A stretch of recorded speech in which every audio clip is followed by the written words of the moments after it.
साकीनाका के गुटखा माफियाओं के खिलाफ असेंबली में दिलीप मामा लांडे ने उठाई आवाज। मुंबई टीवी, हर खबर सच के साथ। मैं हूं अफजल शेख और आप देख रहे हैं मुंबई टीवी।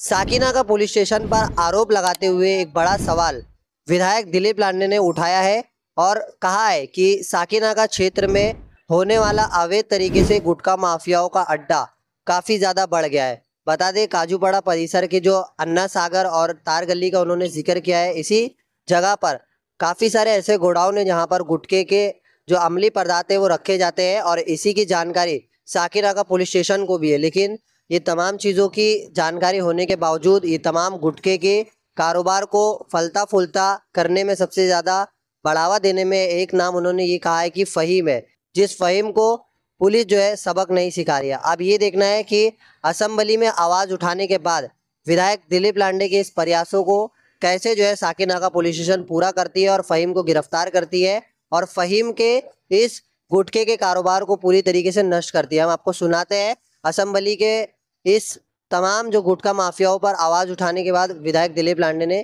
किस तरीके से इस तमाम चीज़ों को उजागर किया है। लक्षवेधी गृहमंत्री या ठिकाणी आहेत। माझे गृहमंत्र्याला काही प्रश्न विचारतो। अध्यक्ष महोदय, या प्रश्नाच्या माध्यमातून चला मामा, लक्षवेधी पुकारा दिलीप लांडे साहेब। लक्षवेधी क्रमांक 3 हा चला, वितरित केल्याप्रमाणे स्पेसिफिक प्रश्न विचारा। आपण वरिष्ठ सदस्य आहात। आपला आदेश महानगरपालिकेत पाळला, इथं पण पाळेल। अध्यक्ष महोदय, गेले अनेक वर्ष या समस्येबद्दल बोलत असताना काही अधिकाऱ्यांनी चांगलं काम केलेलं आहे, त्याचाही शासनाने नोंद घ्यावी आणि त्यांचा सन्मान करावा। उदाहरणार्थ डीसीपी आदरणीय दत्ताजी नलावडे आहेत, वरिष्ठ पोलीस निरीक्षक सन्माननीय श्रीमती लता सुतार आहेत।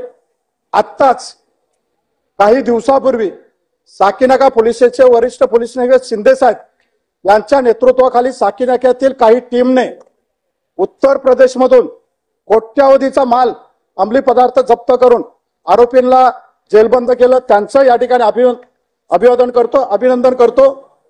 अध्यक्ष महोदय, माझी तुमच्या माध्यमातून गृहमंत्री या ठिकाणी बसलेले आहेत, त्यांना 3च मागण्या आहेत।